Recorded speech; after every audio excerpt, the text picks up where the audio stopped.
Machine पर नजर रखें कि आपका वोट कहां जा रहा है या किसी और को वोट जा रहा है। जब हमारा इंडिया गठबंधन सत्ता में आएगा तो यह मशीन चली जाएगी और चुनाव आयोग स्वतंत्र हो जाएगा। वहीं कांग्रेस नेता राहुल गांधी ने कहा कि बिना ईवीएम के नरेंद्र मोदी चुनाव नहीं जीत सकते हैं। हमने चुनाव आयोग से अनुरोध किया है कि हमें ईवीएम दिखाएं और हमारे विशेषज्ञों को मशीन दिखाएं। यानी देश में विपक्ष सरकार के सामने ईवीएम के मुद्दे को खूब उछाल रहा है। चलिए आपको सुनवाते हैं विपक्ष के नेताओं का ईवीएम को लेकर क्या कुछ कहना है। इससे बड़ी बात यह है, उस वोट का आपको बचाना है। ये मशीन जो है ये चोर है। मेहरबानी करके उस मशीन को देखिएगा। जब आप अपना बटन दबाएं, जो कागज वहां से लिखेगा वो देखिए कि आपका वोट उसमें है या दूसरा वोट गया है। हमने बहुत शोर किया, कहा वापस कागज का लाओ, इस मशीन को हटाओ। मुझे उम्मीद है जब इंडिया गठबंधन की गवर्नमेंट आएगी उसमें यह मशीन खत्म हो जाएगी। 2019 में उन्होंने कुछ भी ऐसा काम नहीं किया और पुलवामा के शहीदों के नाम वोट मांगे, उन शहीदों के नाम जिनके लिए सतपाल मलिक साहब कहते हैं कि उनको उनकी लापरवाही की वजह से शहीद होना पड़ा। आपने फिर वोट दिए।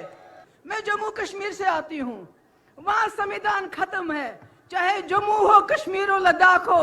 आप आते हैं टूरिस्ट बन के, देखते हैं सब ठीक है, कुछ ठीक नहीं है। आप ले चले जाइए, वहां हजारों के लोग सड़कों पे मिलेंगे, मगर कश्मीर में कोई सड़क पे नहीं आता है। अगर आता है उसको जेल में डालते हैं। खुदा के लिए जो हाल हमारा है वो हाल आपका भी हो जाएगा अगर आप इस इलेक्शन में सोच समझ के वोट नहीं डालेंगे, संविधान को बचाने के लिए वोट नहीं डालेंगे, इंडिया अलायंस को सामने लाने के लिए वोट नहीं डालेंगे। राहुल जी की कुर्बानियां, इनके खानदान की, इनकी फैमिली की कुर्बानियां, अगर आप उनको बचाने के लिए वोट नहीं डालेंगे तो आप भी नहीं बचेंगे। मैं आप सबकी बहुत शुक्रगुजार हूं। मुझे बताया गया 5 मिनट में बात खत्म करनी है।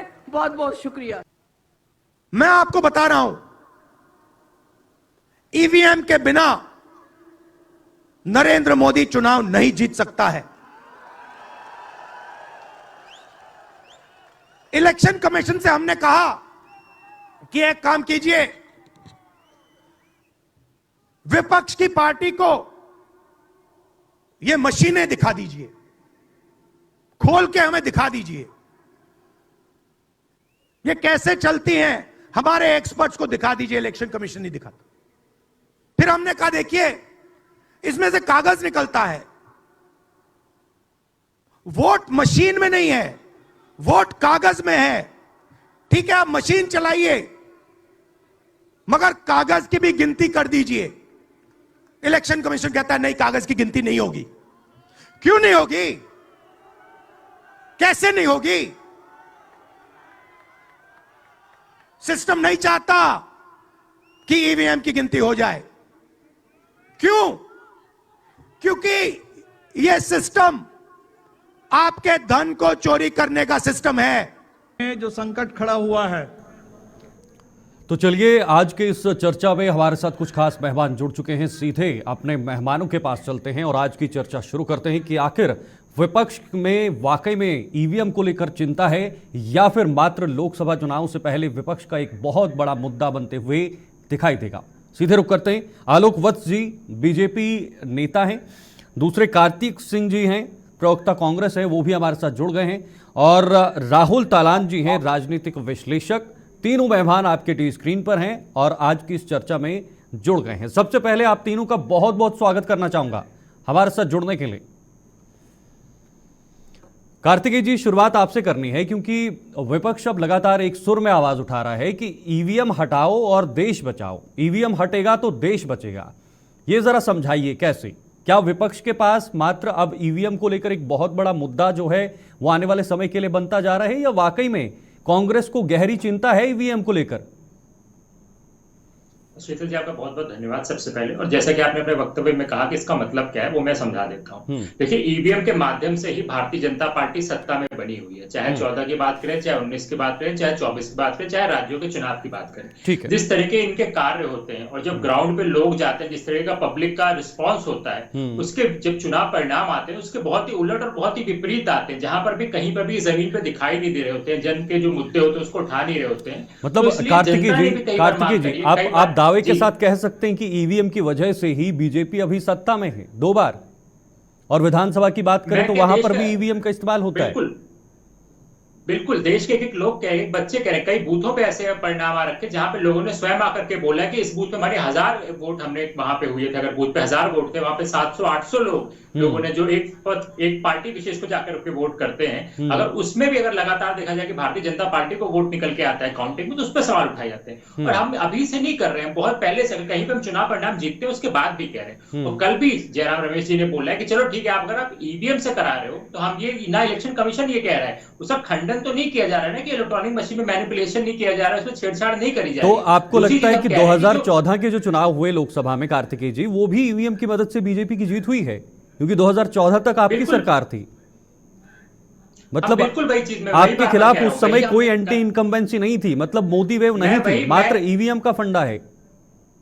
देखिए, ये बात एकदम स्पष्ट है, ये कोई नहीं कह रहा है किसकी वेव थी किसकी नहीं थी, कौन जीता कौन हारा। मैं सवाल जो कांग्रेस पार्टी उठा रही है वो ये उठा रही है कि अगर आपको ईवीएम पे आपको इतना भरोसा है तो हम तो खुलेआम कह रहे हैं कि आप लाइए संसद में, पहले से भी कह रहे हैं आप संसद में लाकर के तो रख देते, सामने एक्सपर्ट्स आते दिखाते कि उसमें मैनिपुलेशन हो रहा है कि नहीं हो रहा है, क्योंकि तमाम जो विकसित देशों हैं उन्होंने इस माध्यम से चुनाव करना बंद किया, बैलेट से करा रहे हैं। दूसरी बात जो हमने कल कही है कि चलो आप अगर ईवीएम से कराना भी चाह रहे हो तो वीवीपैट जो होता है, जो एक पर्ची निकल के आती है, उसको 100% मतदान कराने में क्या दिक्कत है? मतलब अगर हम जैसे 1000 लोगों ने वोट किया और हमको एक पर्ची मिली है तो इलेक्शन कमीशन एक काम कर दे कि वो उसका वहां पे जाके मिलान कर ले कि भाई ईवीएम से 1000 वोट यही थे और जो पर्चियों में निकले यही हुए, तो कम से कम जवाब दे ही देते हो, कम से कम रिस्पांसिबिलिटी आ जाए। हम गलत हो गए, हम शांत हो जाएंगे, भारतीय जनता पार्टी को बोलने का मौका मिल जाएगा। इलेक्शन कमीशन को इतना संज्ञान लेना चाहिए। भारतीय जनता पार्टी कानून ला करके चीफ जस्टिस ऑफ इंडिया को, जो election commissioner, chief election commissioner का चयन कर सकते हैं, उस व्यक्ति को बाहर कर सकते हैं, तो ये कानून ला करके सिस्टम बना देते हैं। लेकिन कार्तिकेय जी, 2 दिन पहले इलेक्शन कमीशन ऑफ इंडिया की प्रेस कॉन्फ्रेंस होती है और उसमें उन्होंने क्लियर कर दिया है, साफ कर दिया है, और बड़े ही शायरी अंदाज में उन्होंने कहा था। मैं वही कह रहा हूं शीतल जी, अगर आप चाहें तो मैं पढ़ भी लेता हूं, आपको सुना भी लेता हूं उन्होंने क्या कहा था। मैंने सुना है, मैं बोल रहा, अधूरी हसरतों का इल्जाम हर बार हम पर लगाना ठीक नहीं, कुछ इस तरह की शायरियां रखी थी। तो क्या इलेक्शन कमीशन ऑफ इंडिया की जो बातें हैं वो सही नहीं है? दिक्कत ही क्या हो गई है कि बड़े बड़े संस्थानों में बैठे हुए बड़े उच्च पदाधिकारी जो हैं वो शेरो शायरी में रह गए। उनसे एक सवाल और पूछा गया था, एक शीतल जी आपने चीज मिस कर दी। उसी में एक रिपोर्टर ने उनसे पूछ लिया था कि जब इलेक्शन कमीशन जो त्वरित कार्रवाई कर देता है विपक्ष के नेताओं पे, प्रधानमंत्री गृह मंत्री के वक्त चुप हो जाते हैं। आपको ध्यान होगा कि आप लोग के मीडिया वर्ग से आते हुए सवाल को हटा दिया गया, उस सवाल पर जवाब ही नहीं दिया गया है। सवाल बड़ा सीधा सीधा था कि अगर ईवीएम पे सवाल पूछ रहे हैं तो इलेक्शन कमीशन किस तरीके से करेगा कि पारदर्शिता जनता के सामने, देश लोगों के सामने आए कि भाई ठीक है, हमें विश्वास हो गया कि इलेक्शन कमीशन जो कर रहा है, ये भारतीय जनता पार्टी जो करवा रही है उसमें सामंजस्य, कोई दिक्कत नहीं है। तो वीपैट से 100% मिलान होने में क्या दिक्कत आ रही है, मुझे तो यही नहीं समझ में आ रहा है। ऐसा तो नहीं है कि इससे चुनाव, ठीक है, मैं जल्दी से जवाब लेता हूं। भारतीय जनता पार्टी पे मैं बस एक लाइन बोल दूं, भारतीय जनता पार्टी पे तो हम बैलेट में भी सवाल उठा सकते हैं कि चंडीगढ़ में पूरे देश ने देखा है कि तो बैलेट पेपर में सामने से चोरी कर सकते हैं। तो इनकी चोरी रोकने के लिए कुछ तो संज्ञान लेना पड़ेगा ना, वो चुनाव आयोग को। मैं जवाब ले लेता हूं। आलोक जी, आप हमें सुन रहे हैं? जी आलोक जी, आप पे आरोप लग रहे हैं कि 2014, खुलकर कांग्रेस के प्रवक्ता ने कहा है कि 2014 हो 2019 हो, बीजेपी अगर सत्ता में आई है तो ईवीएम की वजह से आई है। अगर ईवीएम हटाएंगे तो मोदी जी कभी चुनाव नहीं जीत सकते, ये राहुल गांधी का कहना है।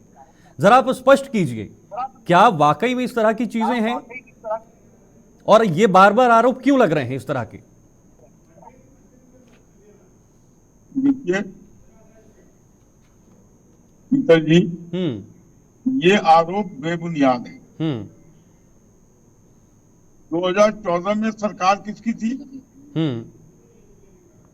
आप खुद बताइए किसकी सरकार थी? मनमोहन सिंह जी कांग्रेस की सरकार थी, मनमोहन सिंह जी प्रधानमंत्री थे। उस समय चुनाव हुआ, बीजेपी सत्ता में आई। पर उसका क्या कंट्रोल था? किसी तरीके का कोई कंट्रोल नहीं था ईवीएम पर उसका।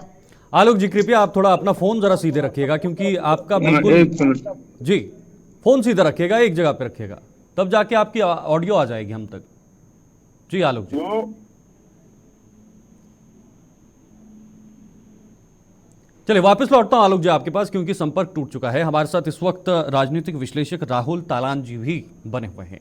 राहुल जी, आपने सुना एक तरफ विपक्ष जो है वो ईवीएम को लेकर अब लगातार सवाल खड़े कर रहा है। चुनाव से ठीक पहले एक सुर में इंडिया गठबंधन की आवाज हमने देखी।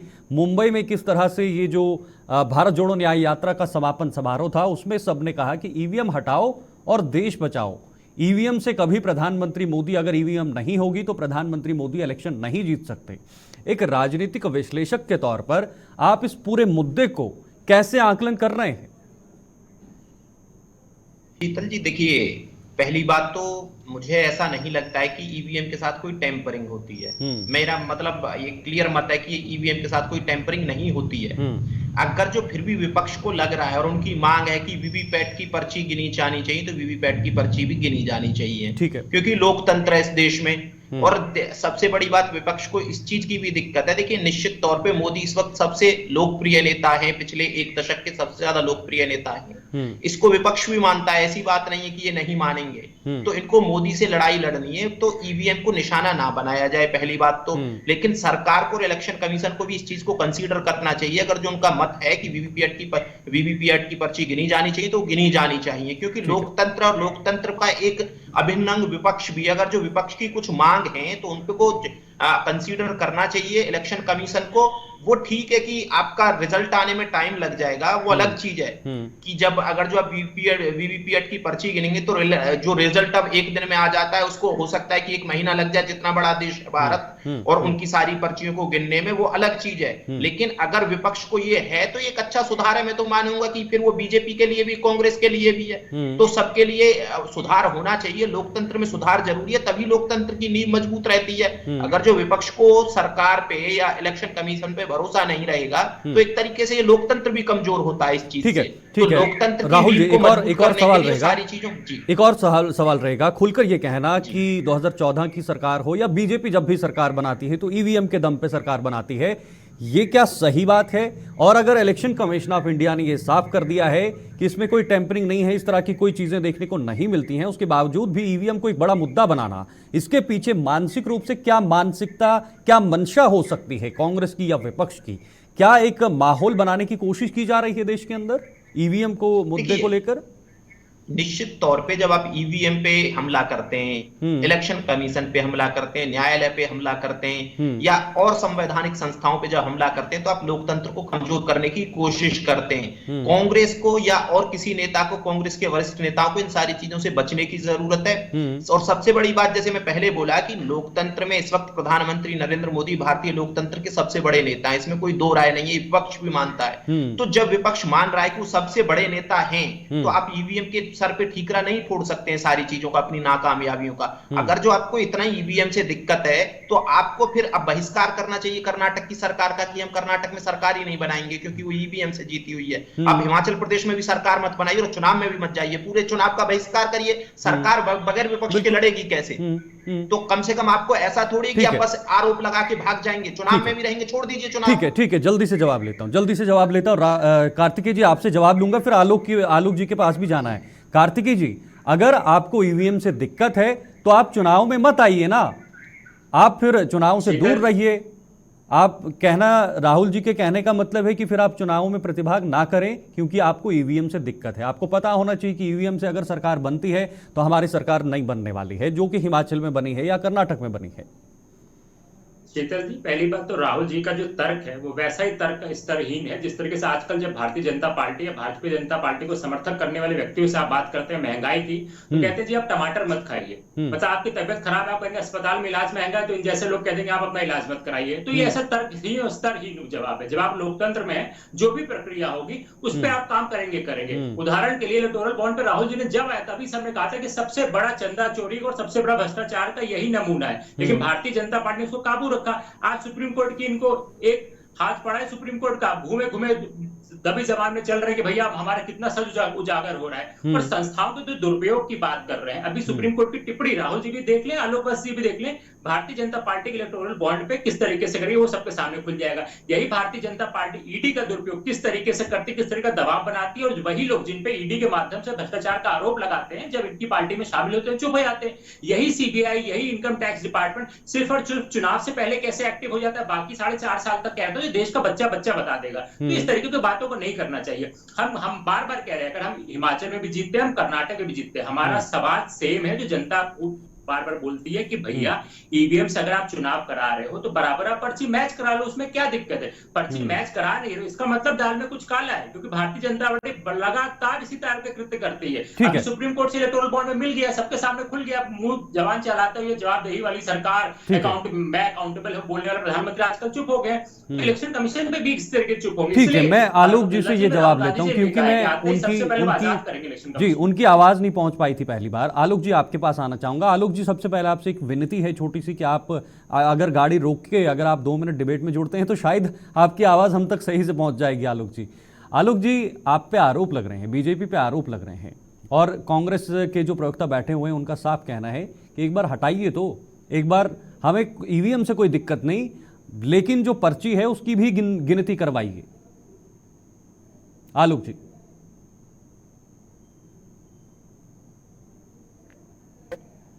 आलोक जी, आपका ऑडियो नहीं आ रहा है। बिल्कुल नहीं आ रहा है। जी जी जी, आलोक जी बताइए। आ रहा है कि नहीं आ रहा है? जी जी जी। हाँ, तो ये जो बार बार हमारे ऊपर उंगली उठती है, हाँ, इसमें कहीं कोई कम नहीं है। अगर ईवीएम खराब था तो वायनाड में क्यों नहीं खराब हो गया? और अगर ईवीएम ठीक था तो कर्नाटक कैसे जीत है? इसका कोई जवाब है इनके पास? और दूसरी बात कि बार बार ये टिकरा फोड़ना ईवीएम पे, ये कहीं से भी संगत नहीं है, ये मैं आपको बता दूं। ठीक है, लेकिन आलोक जी अगर विपक्ष की बात भी सुन ली जाए, जीत जाते हैं, आलोक जी अगर विपक्ष की बात भी सुन ली जाए तो उसमें क्या घाटा है? और जब ये चुनाव हार जाते हैं तो ईवीएम पे ठिकरा फोड़ देते हैं। अगर मैंने आपसे कहा ना, अगर ईवीएम खराब था तो वायनाड में भी खराब हो जाना चाहिए था, अमेठी में खराब हो जाना चाहिए था, लेकिन ऐसी बात नहीं है। इलेक्शन कमीशन और उसके सीनियर ऑफिसर्स ने बार बार हर तरीके से कहा है, चैलेंज करके, और उन्होंने विपक्ष की पार्टियों को बुलाया था इलेक्शन कमीशन ने, ये लोग नहीं गए कि आप आइए यहाँ पर जो हमारा प्रशिक्षण शिविर है, जो हमारा सिस्टम है, उसमें आप बताइए कि कहाँ से ईवीएम में खराबी है और वीवीपैट में कहाँ से। वीवीपैट के जुड़ जाने के बाद तो उसकी सूक्ष्म से सूक्ष्म डाटा उसमें अवेलेबल रहती है, लेकिन इनको तो देश दुनिया से कोई मतलब नहीं है। परिवारवादी पार्टी लोग हैं, अपना अपना मतलब साधने का मतलब है, और इनको मालूम है 2024 में इनकी शिकस्त कितनी बुरी होने वाली है। तो शुरू से ही चुनाव हारने का ये पहले से ही बहाना बना लिया है कि ईवीएम खराब है इसलिए हम चुनाव हार रहे हैं। जी कार्तिकेय जी, चुनाव पता है आपको कि चुनाव हारना है, इसलिए आप ये मुद्दा उठा रहे हैं, आलोक जी कह रहे हैं। यानी बिल्ली खंबा नोचे, कार्तिकेय जी वही हाल हो रहा है इनका। ये शुरू से ही हड्डी पीट मान के चल रहे हैं, और वही बात जब इलेक्टोरल बॉन्ड्स की आई तो इनको कम पैसे मिले तो बीजेपी चोर हो गया, इनको ज्यादा पैसा मिलता तो सब ठीक हो जाता। अरे डूबती हुई नैया पर कौन सवार होना चाहेगा? सबको पता है कांग्रेस डूबती हुई नैया है, आपको कौन जाकर चंदा देगा? उसको जितने भी चंदा दिया मैं उसका जरिए दिल्ली से शुक्रगुजार हूँ, डूबते हुए रास्ते अपने को बैठा लिया। चंदा चोर पार्टी की असलियत हर दिन परत खुल रही है, अभी थर्सडे को पता चल जाएगा, बृहस्पतिवार तक का मौका है। भारतीय जनता पार्टी किसी व्यक्ति के मुंह से एक शब्द नहीं निकल रहा है कहां से चंदा मिला हुआ है इनको 7,000 करोड़ रुपए। कार्तिकेय जी, आलोक जी का कहना है, कार्तिकेय जी आलोक जी का कहना है कि इन्हें डर लग रहा है कि ये पहले से ही जान चुके हैं कि चुनाव हारने वाली है कांग्रेस या फिर इंडिया गठबंधन। यही वजह है कि अब मुद्दा ईवीएम का उठाया गया है, पहले से एक बहाना बना के रखा गया है। ये आलोक जी कह रहे हैं। तो कांग्रेस पार्टी हम तो खुली चुनौती दे रहे हैं ना, ये हमको गलत साबित कर ले, इनको वीपैट मिलाने में क्या दिक्कत है भाई? मैंने जो वोट किया है, मेरे हाथ में जो पर्ची आई है वो सही इंसान को गई है। अगर मैंने कांग्रेस को वोट दिया तो मुझे पता होने का हक होना चाहिए। यही विपक्षी पार्टियां भी कह रही हैं, और ये इतने सही है तो करा ले, हमें गलत साबित कर दे भाई। हर बात पे तो ये यूटर, हर बात पे तो गलत होने वाली सरकार है, तो कब तक जनता के आंखों में आप नीचे इस तरह का गिराते रहेंगे? आप जाके जांच कराइए ना। इन्होंने आपको, शीतल जी, कुछ दिनों पहले आपको चंडीगढ़ का मेयर का चुनाव याद होगा, इन्हीं के व्यक्ति बैठ के काउंटिंग कर रहा था, सुप्रीम कोर्ट का थप्पड़ पड़ा, माफी मांगते घूम रहे थे, सारे भारतीय जनता पार्टी के लोग चुप हो गए हैं। तो उसी तरीके से हम कह रहे हैं कि आप पर्ची चेक करा लिए ना, आलोक जी उसके बाद बोलेंगे ना, मैं बोलने वाला ना कोई बोलेगा, देश की जनता तय कर देगी। तो अगर उनको उससे भी घबराहट हो रही है तो क्या चिंता की बात। और शीतल जी, एक बार जो बार बार बोली जाती है कि कर्नाटक में, हिमाचल में क्यों नहीं खराब हो, देखिए एक होता है, जो आपको भी पता हो, जब स्कूल कॉलेज में होंगे, तो एक जो स्मार्ट चीटिंग करने वाले लोग होते हैं, जो शातिर चोर होता है, उसको पता होता है कि अगर मैं 100% चोरी करूंगा तो मैं जरूर पकड़ा जाऊंगा। आजकल क्या होता है ना, जो बड़ी प्रतियोगिता परीक्षाएं होती है, उसमें कुछ भी नहीं पता होता है। ये कुछ राज्य आपको उपहार स्वरूप दिए गए हैं बीजेपी की तरफ से। मैं ये नहीं कह रहा उपहार स्वरूप दिए गए, वो तो जनता का इतना दबाव है भाई। कर्नाटक में अगर खुले हम लोग सड़कों पे बोल रहे हैं कि कमीशन चोर सरकार, सीएम सरकार, 40% कमीशन लेने वाली सरकार, इनकी पार्टी का कार्यकर्ता आत्महत्या कर लेता है, बसंत गौड़ा इनके पार्टी के एमएलए है जो बोलते हैं 40,000 करोड़ का घोटाला हुआ है, तो कब तक अपने आप को छुपाएंगे? इसी तरह के 24 में भी नहीं छुपा पाएंगे। तो थोड़ी सी 10 साल में क्या पारदर्शिता और ईमानदारी के साथ आपको सत्ता छोड़नी चाहिए, तो दिखानी चाहिए हमने देश के लिए एक काम किया था, कि हमने दिखाया था कि हम सही थे किसी ना किसी मायने में। तो वीपैट से उसका मिलान करा ले, सच का सच आ जाएगा सामने, उस पर डरने की क्या बात है भारतीय जनता पार्टी। ठीक है, राहुल जी से जानना चाहूंगा। राहुल जी, बड़ा ही रोचक तथ्य है, बड़ा ही रोचक बातें कही हैं कार्तिकेय जी ने, कि कुछ राज्य, कुछ एक एग्जाम्पल देकर इन्होंने कहा कि जब आप बचपन में स्कूल में पढ़ते हैं, चीटिंग करते हैं, तो आप 100% चीटिंग नहीं करते, उसमें कुछ छोड़ देते हैं आप। अगर 10 नंबर के सवाल हैं तो 8 ही किए, वो ताकि हमें टीचर ना पकड़ पाए कि इसने चीटिंग की है। इस तरह का एक उदाहरण दिया गया है। तो क्या ये सही है? क्या वाकई में ऐसा हो रहा है कि बीजेपी कुछ राज्य इन्हें दे रही है कांग्रेस को, कि ठीक है हम ईवीएम से चुनाव जीत जाएंगे, लेकिन कुछ राज्य आपको देते हैं, आप जीतिए? देखिए शीतल जी, ये बड़ा मतलब बचकाना सा तर्क है कार्तिकेय जी का, और इस पे हंसी भी आती है। फिर अगर जो बीजेपी को जो एक तैयारी करनी चाहिए ना साउथ में जीतने की, बीजेपी साउथ में क्यों नहीं जीत पा रही है? ईवीएम से ही जीतना है ना। तो अगर जो जब उसको लगे कि नॉर्थ से उसको मुश्किल हो रही है, तो साउथ से जीत सकती है वो। ऐसा नहीं है कि साउथ में उनकी थोड़ी बहुत पॉपुलैरिटी बढ़ नहीं रही है, हर बार थोड़ी थोड़ी पॉपुलैरिटी बढ़ रही है। एक तो सीट निकाल लें तमिलनाडु से, निकाल क्यों नहीं पाते? केरल से एक तो सीट निकाल लें, निकाल क्यों नहीं पाते हैं? तो सवाल ये है कि तर्क इतने बचकाने दिए जा रहे हैं ना, कि आपको दोष देना है ईवीएम पे, आपको अपनी लीडरशिप पे दोष नहीं देना है, लीडरशिप को बचाना है, लीडरशिप नाकारा है आपकी। सवाल यह है कि लीडरशिप को हर हाल में बचाना है, आपको किसी को संविधान को दोषी मानना पड़े। कई बार तो सुप्रीम कोर्ट पे, अब यूसी सुप्रीम कोर्ट के तमाचे की बात कर रहे थे, जिसपे कई बार सवाल उठाए गए इनकी पार्टी की तरफ से, उसके निर्णय पे सवाल उठाए गए बार बार। इलेक्शन कमीशन अगर जो, देखिए इन्होंने मेरी पूरी बात नहीं सुनी थी कार्तिकेय जी ने। मैंने बोला था कि अगर जो विपक्ष को भरोसा नहीं है तो इलेक्शन कमीशन को यह तय करना चाहिए कि वीवीपैट की गिनती होनी चाहिए, पूरी वीवीपैट की। ठीक है, उसमें चाहे इलेक्शन का रिजल्ट आने में 1 महीना लग जाए, लेकिन उन्होंने मेरी कुछ बात पकड़ ली थी और फिर मेरे तर्क को ना एकदम ऐसे बोल दिया। मैंने बोला कि अगर जो विपक्ष को भरोसा नहीं है इलेक्शन कमीशन पे, तो इलेक्शन में ही नहीं जाना चाहिए। अगर इलेक्शन में नहीं जाएंगे तो सरकार पे नैतिक दबाव होगा, सरकार बगैर विपक्ष के लोकतंत्र कैसा? ठीक है, कार्तिकेय जी जल्दी से जवाब चाहूंगा। आप कुर्बानी देने के लिए तैयार हैं क्या? नहीं, आपको मलाई भी चाहिए, आपको सब कुछ चाहिए, लेकिन कुर्बानी नहीं देना चाहते। आप एक बार बोलिए तो सही, पूरे विपक्ष को मनाइए तो सही ना।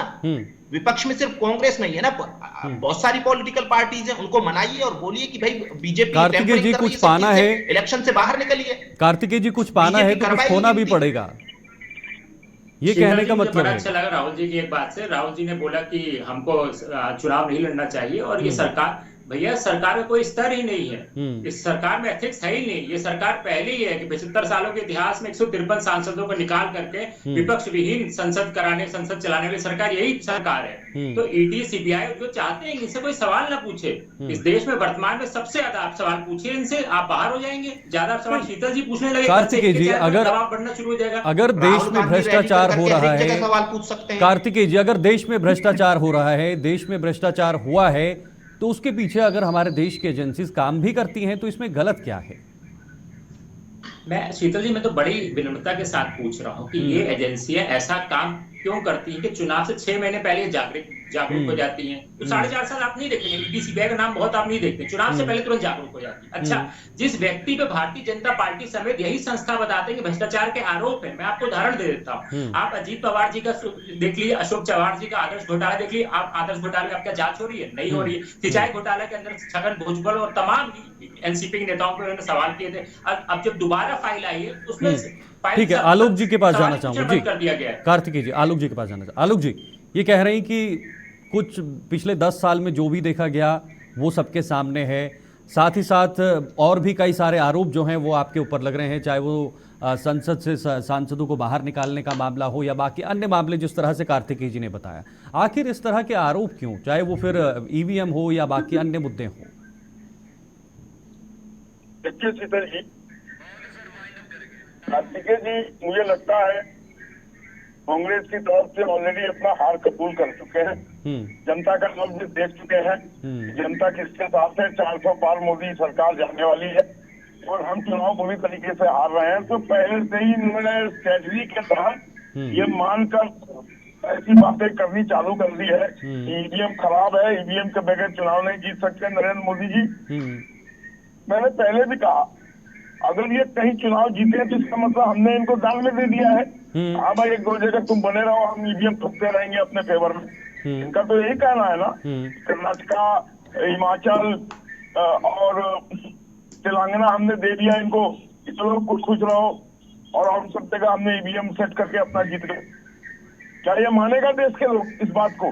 ठीक है, समय नहीं है मेरे पास। कार्तिकेय जी, एक छोटा सा सवाल, कार्तिकेय जी, एक छोटा सा जवाब रहेगा। अगर जो इस बार एनडीए का नारा है 400 का पार, अगर एनडीए 400 के पार जाता है तो ठीक है, नहीं जाता है तो क्या फिर भी ईवीएम पर ही आप जिम्मा थोपेंगे अगर एनडीए 400 के पार नहीं होता है? पहली बात तो ये सत्ता से दूर हो जा रहे हैं, सत्ता से ही पार हो रहे हैं, तो इस पर सवाल उठेगा नहीं। और कांग्रेस पार्टी ने कल राहुल गांधी जी भी नहीं और इंडिया अलायंस के अल गठबंधन के साथियों ने, बड़े नेताओं ने भी साफ साफ बोल रहे कि हमारे आने के बाद हम सबसे पहले चुनाव आयोग को मुफ्त इंडिपेंडेंट का मतलब है उस पर कोई दबाव नहीं रहेगा। जो सीजीआई का अधिकार था वो वापस से उनको मिलेगा। दूसरी बात है कि ईवीएम के साथ जो वीवीपैट का होता है वो लगातार उसका मिलान होने के बाद ही चिंता होता है। ये खाली पार्टियों का नहीं है शीतल जी, मैं जिसको वोट करूं मेरा अधिकार है, मुझे पता होना चाहिए कि मैंने किसको वोट किया, वो उसी व्यक्ति को किया जिसको मैंने किया। ये भारतीय जनता पार्टी चाहती है। ठीक है कार्तिकेय जी, ठीक है, बहुत समय कम है। राहुल जी, बस सिर्फ 10 सेकंड। राहुल जी, आखिरी कमेंट। देखिए, मुझे लगता है शीतल जी, देखिए मुझे लगता है कि अगर जो विपक्षी कुछ मांग है तो इलेक्शन कमीशन को कंसीडर करना चाहिए, उसमें कोई दो राय नहीं है। विपक्ष एक इंपॉर्टेंट पार्ट है लोकतंत्र का, लेकिन विपक्ष को भी ये ख्याल रखना चाहिए कि लोकतंत्र को कमजोर ना करे, संवैधानिक संस्थाओं पे हमला नहीं होना चाहिए। अगर जो आप लोकतंत्र की नींव को ऐसे कमजोर करते रहेंगे तो ये सही नहीं है, ना भविष्य के लिए सही है, ना भारतीय लोकतंत्र के लिए सही। ठीक है राहुल जी, बहुत बहुत शुक्रिया आप तीनों का हमारे साथ इस खास चर्चा में आज जुड़ने के लिए। बहुत बहुत शुक्रिया, बहुत बहुत धन्यवाद। तो ईवीएम को लेकर अब घमासान देश में छिड़ चुका है। जैसे ही चुनाव की तारीखों का ऐलान हुआ है, उसके बाद विपक्ष ने ईवीएम को लेकर एक बहुत बड़ा मुद्दा देश के सामने रखा है। अब देखना होगा कि जब चुनाव होंगे, परिणाम निकलकर सामने आएंगे, उस समय की तस्वीर किस तरह की निकलकर सामने आएगी। फिलहाल के लिए आज इतना ही, दीजिए इजाजत, नमस्कार।